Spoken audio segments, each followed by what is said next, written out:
Oke, selamat malam semuanya. Kita lanjut lagi pelajaran estimasi biaya kita. Kali ini kita masuk ke pertemuan kedua.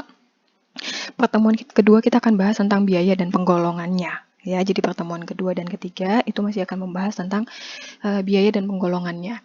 Pada pertemuan dua ini, saya akan tunjukkan beberapa contoh penggolongan-penggolongan biaya dari beberapa jenis perusahaan, manufaktur, jasa, maupun usaha seperti grosir gitu ya.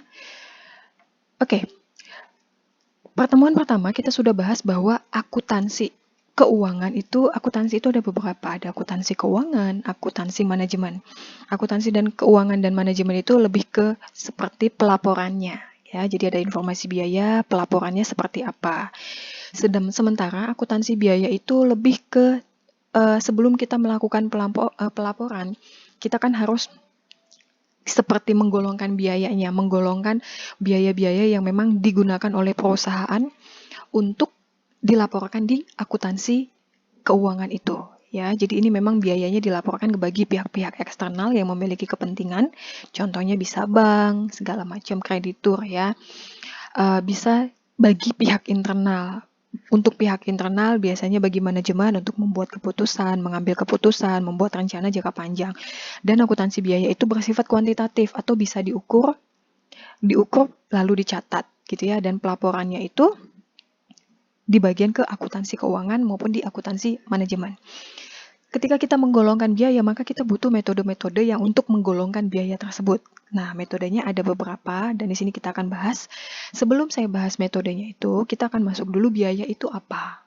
Jadi kalau mungkin kalian menganggap biaya itu adalah uang yang dikeluarkan.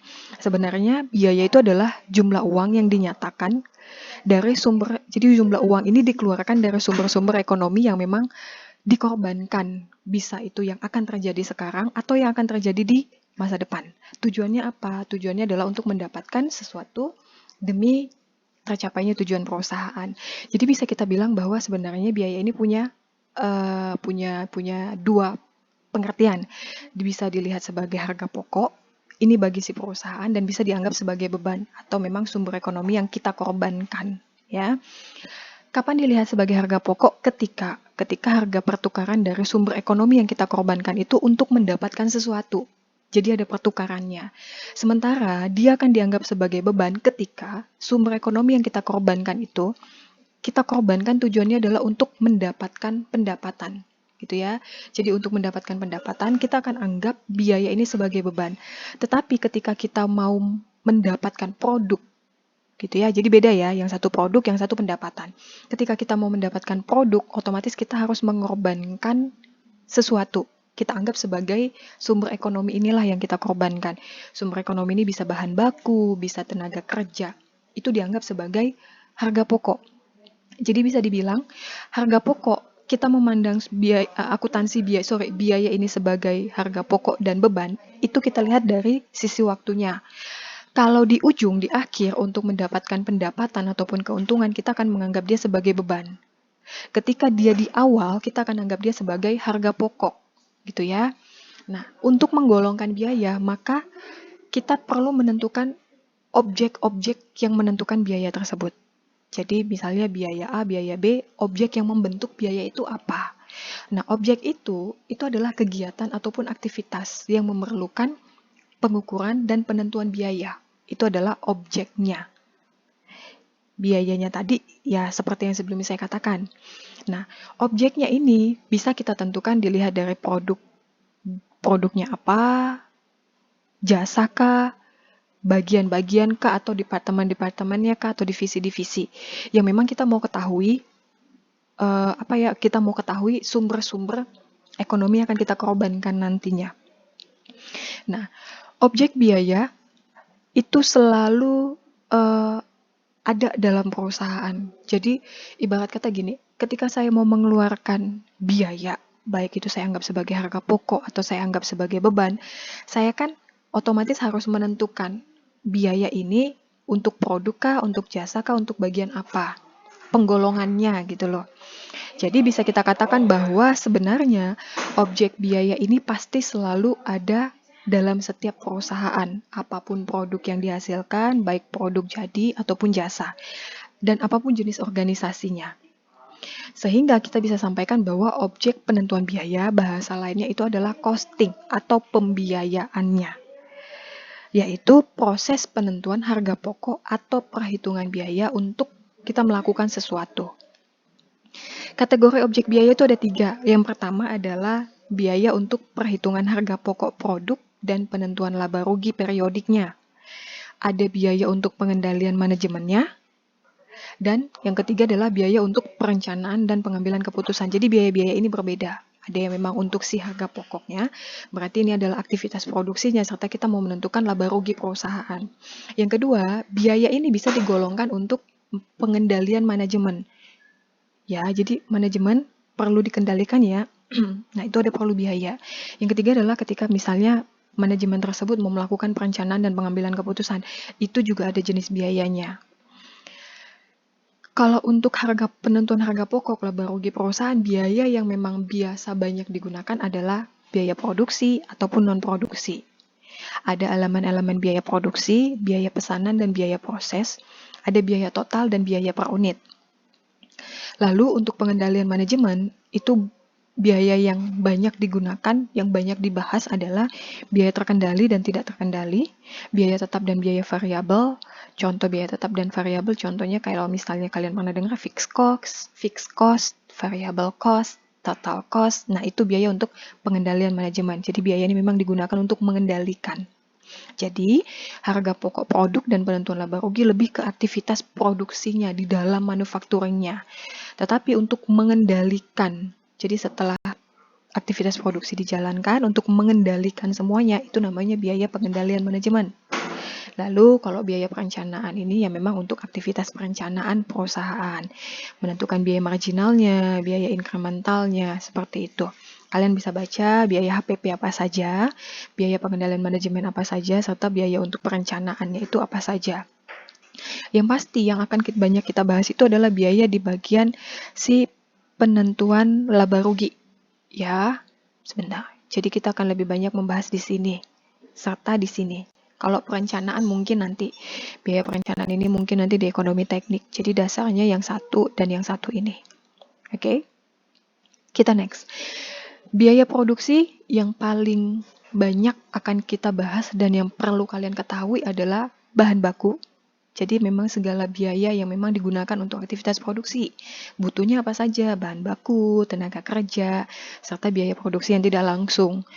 Tujuannya untuk mendukung aktivitas produksi. Jadi biaya produksi tidak langsung ini adalah untuk mendukung si aktivitas produksi. Biaya bahan baku apa? Berarti adalah semua biaya-biaya yang digunakan untuk membeli bahan baku. Nah, bahan baku ini yang kita bahas adalah bahan baku utama. Maksudnya memang bahan baku yang kalau seandainya bahan ini tidak ada, aktivitas produksi nggak jalan. Gitu ya, jadi bahan baku intinya. Contoh, misal perusahaan pabrik roti, bahan bakunya apa? Ya tepung terigu, telur, mentega, pengembang, ragi, itu semuanya bahan penolong namanya. Semoga masih ingat ya, ada bahan baku, ada bahan penolong. Bahan baku di sini maksudnya adalah bahan baku intinya, bahan utamanya. Sementara bahan penolong itu biasanya peritilan-peritilannya atau yang kecil-kecilnya. Oke. Yang kedua, yang digunakan untuk aktivitas produksi butuh tenaga kerja, sehingga kita butuh yang namanya biaya tenaga kerja. Nah, biaya produksi di sini adalah tenaga kerja yang memang langsung berhubungan dengan si aktivitas produksi. Sehingga seperti operator, misalnya perusahaan pembuatan roti tadi ya, pabrik roti. Operator pengendali mesin, terus operator pengadon, lalu operator pengemas. Nah, itu orang-orang yang memang langsung bersentuhan dengan produk aktivitas produksinya. Tetapi kalau misalnya beberapa orang yang kerja di pabrik gitu ya, kalau misalnya operator maintenance itu enggak, itu bukan tenaga kerja langsung. Jadi tenaga kerja langsung itu adalah tenaga kerja yang memang langsung berhubungan mulai dari dia raw material masuk hingga finish good atau produk itu jadi. Itu namanya tenaga kerja langsung. Biaya bahan bakunya bahan baku utama, artinya bahan baku yang memang paling inti di dalamnya. Yang ketiga, ada yang namanya biaya produksi tak langsung. Biasanya banyak orang mengenalnya sebagai overhead. Ya, overhead ini overhead pabrik. Tapi biasanya ini adalah biaya produksi tak langsung. Dia lebih baik sebenarnya dianggap sebagai biaya produksi tak langsung, bukan biaya overhead sih. Overhead ini kayak ya kalau misalnya kalian bikin anggaran biaya lain-lain gitu ya. Tetapi sebenarnya biaya lain-lain ini kayak biaya di luar estimasi, tetapi biaya produksi tidak langsung ini lebih sudah diestimasikan, tetapi dia bukan si bagian intinya. Contoh kayak biaya sewa mesin, lalu biaya tenaga kerja tidak langsung. Tenaga kerja tidak langsung misalnya contoh kayak pabrik kasus industri roti tadi, bagian kurir pendistribusiannya itu tidak terikat langsung dengan prinsipalnya. Itu namanya tenaga kerja tidak langsung. Itu ya. Jadi elemen biaya produksi yang kita sorot di sini adalah bahan baku utama atau biaya bahan baku. Biaya tenaga kerjanya di sini adalah tenaga kerja langsung. Lalu yang ketiga adalah biaya produksi yang tidak langsung atau dikenal dengan overhead. Sekarang kita masuk ke yang pertama, penggolongan yang pertama. Kita melihat biaya produksi atau harga pokok produk dalam laporan laba rugi. Artinya adalah biaya-biaya yang memang digolongkan dalam aktivitas produksi dan dimasukkan ke dalam laporan laba rugi. Ini contoh laporan laba rugi beberapa jenis usaha. Yang pertama kalau misalnya ini adalah akuntan, budidaya, dan rekan. Jadi ini lebih bergerak di bidang jasa. Contohnya seperti ini, penggolongan biayanya.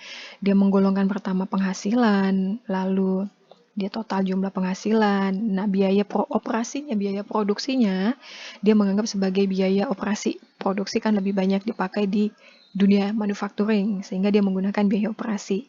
Gaji karyawan, sewa kantor, departemen equipment, pendidikan dan pelatihan untuk pegawai-pegawai akuntannya, biaya air dan listrik, pos dan telepon, sehingga biaya total operasinya seperti ini. Jadi, laba ruginya itu adalah penghasilan kita kurangkan dengan biaya operasinya atau biaya produksinya. Ini contoh kalau perusahaan dagang, toko alat olahraga, jadi bukan industri ya. Ada hasil penjualannya, lalu harga pokok penjualannya dia.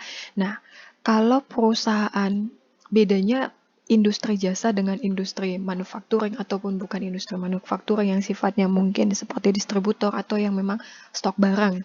Kalau di jasa kita kan nggak punya produk ya, jadi kita tidak akan memasukkan yang namanya persediaan.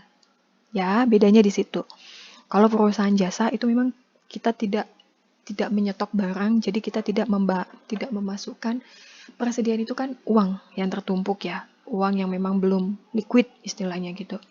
Jadi kalau untuk perusahaan manufaktur, uang yang memang belum terdistribusi, uang yang belum liquid atau yang belum cair ini kita masukkan juga ke dalam laporan laba rugi karena memang dihitungnya persediaan itu sebagai uang juga. Oke, ada persediaan, anggap ini tahunnya 1990. Jadi saya pakai buku, contohnya dia pakai tahun 90. Jadi pakainya saya contohkan seperti itu, persediaan pada bulan 1, tanggal 1 tahun 90 ada sekitar segini. Lalu pembeliannya sekitar segini.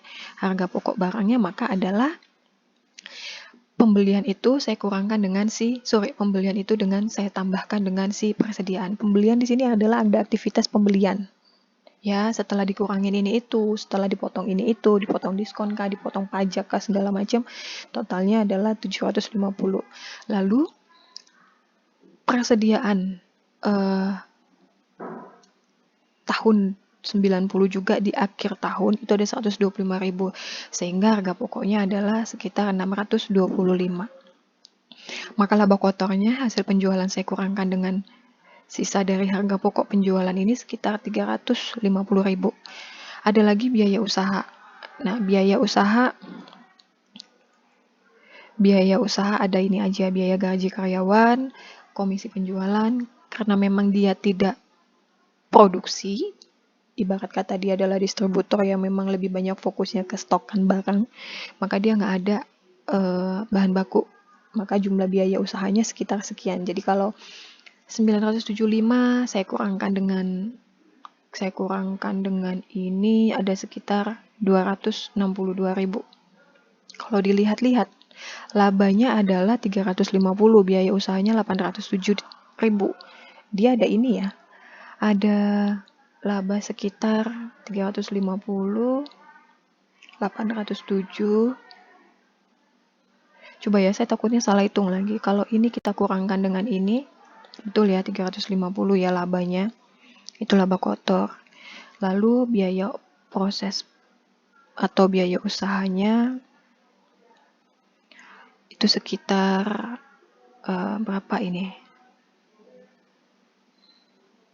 Coba biaya usahanya ini dijumlahkan berapa ya?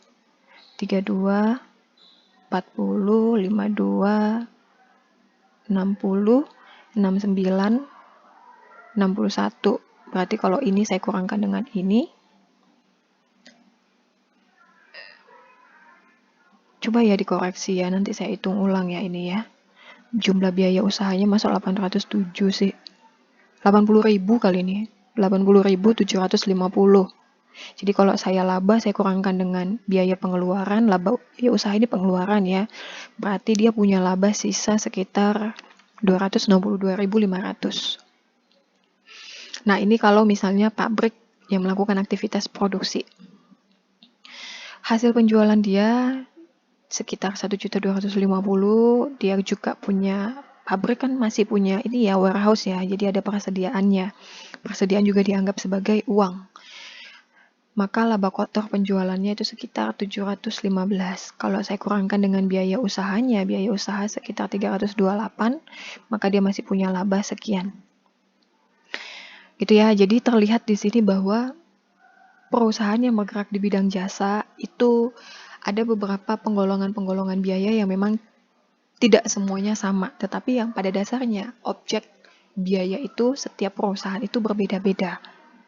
Sekalipun ini sama-sama industri ya yang melakukan aktivitas produksi belum tentu juga sama. Oke, kita nggak akan belajar buat seperti ini. Ini bagian akuntansi. Selanjutnya kita masuk ke biaya pesanan dan biaya pesanan dan biaya proses. Biaya pesanan seperti apa? Biaya pesanan itu saya kasih garis besarnya ya. Biaya pesanan itu adalah biaya yang memang timbul ketika ada pesanan khusus. Misal perusahaan ini jual, contoh kayak yang lebih banyak industri apa ya yang suka ada biaya pesanan khusus.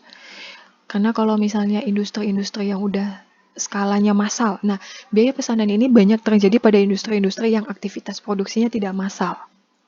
Kalau misalnya kita sebutnya itu adalah yang engineering to order, yang make to order, jadi membuat itu sesuai dengan pesanan.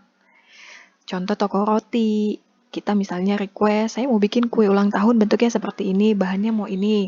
Nah, maka akan ada yang namanya biaya pesanan. Biaya proses itu adalah kalau misalnya ini banyak biaya proses ini ditarik ke fokusnya ke industri yang sifatnya massal tadi. Jadi ada aktivitas-aktivitas produksi, contoh membuat roti ada bagian lain untuk bagian pengadonan yang berhubungan dengan tepung. Kan ada aktivitasnya apa saja, mulai dari menuang tepung, mengadon dengan menuangkan air, mencampur ragi, mengadon. Cukup sampai di situ, itu termasuk misalnya line 1 biayanya apa. Lalu mulai ke proses misalnya buat rotinya, ngisi isiannya, lalu panggang, itu line 2 biayanya apa saja. Jadi biayanya tergantung dari si proses-proses yang digolongkan di industri itu. Jadi tergantung ya, itu namanya biaya proses. Jadi biaya pesanan itu adalah ketika biaya ini timbul ketika memang ada request pesanan tertentu. Ya, jadi dia biaya pesanan ini tidak akan sangat jarang terjadi pada industri yang sifatnya massal. Karena industri yang sifatnya massal mereka sudah nggak bisa kita request. Contoh nih, beberapa orang minta, saya mau dong misalnya Citato rasa ini, kan nggak mungkin gitu ya. Jadi memang dia sudah mengeluarkan produk yang memang untuk di stok atau biasanya disebut dengan make to stock. Tetapi biaya proses ini untuk perusahaan-perusahaan yang memang sifatnya make to stock. Ya, jadi ada line ini biaya prosesnya apa saja, hitung sebagai biaya proses 1, line yang ini sebagai biaya proses yang ini gitu. Biaya pesanan tentu ada metode perhitungan harga pokok pesanannya. Oke, lalu ada biaya pesanannya, nanti kita akan bahas di pertemuan-pertemuan berikutnya. Setidaknya kalian tahu, biaya proses juga ada untuk juga ada metode untuk menentukan harga pokok prosesnya, serta ada biaya prosesnya itu sendiri. Yang ketiga, ada yang namanya biaya untuk pengambilan keputusan. Ini bagian manajemen tadi ya. Biaya untuk pengambilan keputusannya artinya adalah memang biaya ini tujuannya untuk mengambil keputusan. Ya, jadi manajemen ketika mau mengambil keputusan-keputusan ekonomi, ya butuh informasi biaya. Nah, ini adalah dilihat dari sisi pengendalian manajemennya. Biayanya apa saja? Biaya variabel, biaya tetap, semi variabel. Jadi biasanya biaya untuk pengambilan keputusan itu satuannya lebih ke satuan produk, rupiah penjualannya, jumlah jam kerja karyawan, jumlah jam kerja mesin. Ya. Biaya variabel artinya apa? Biaya variabel artinya adalah memang biaya ini akan berubah seiring dengan aktivitas atau volume kegiatannya bertambah. Jadi ketika volume kegiatannya bertambah 2 kali lipat, maka biaya variabelnya juga akan bertambah 2 kali lipat. Jadi kalau dilihat bentuk grafiknya seperti ini. Ya, dia akan mengikuti perubahan si jumlah aktivitas atau volume kegiatan yang satuannya bisa unit. Ya. Biaya tetap apa? Artinya adalah memang biaya ini berapa banyak pun unit yang mau kita produksi, berapa banyak pun volume kegiatan, biaya ini akan tetap ada. Artinya dia fix. Ya, jadi kalau digambarkan seperti ini, produksi unitnya bertambah, tetapi biaya tetap ini akan tetap. Dia tidak bertambah. Tetapi ketika produksi unitnya atau volume kegiatannya bertambah, maka biayanya juga bertambah, itu disebut dengan biaya variabel. Ada lagi biaya semi variabel. Biaya semi variabel itu contohnya adalah dia sifatnya bisa ada kemungkinan naik, bisa tiba-tiba kemungkinan turun, sekalipun volume kegiatannya bisa naik ataupun bisa turun. Jadi dia lebih ke seminya dibilang berubah juga. Bisa dibilang tetap juga bisa. Ya, contohnya biaya pemeliharaan. Nah, kalau biaya pemeliharaan kan lebih, misal tahun ini udah diestimasi biaya pemeliharaan untuk sekian apa yang mau dipelihara mesinnya, misalnya sekian ratus juta.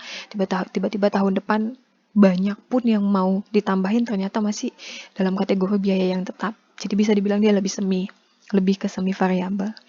Selanjutnya adalah biaya inkremental dan biaya marginal.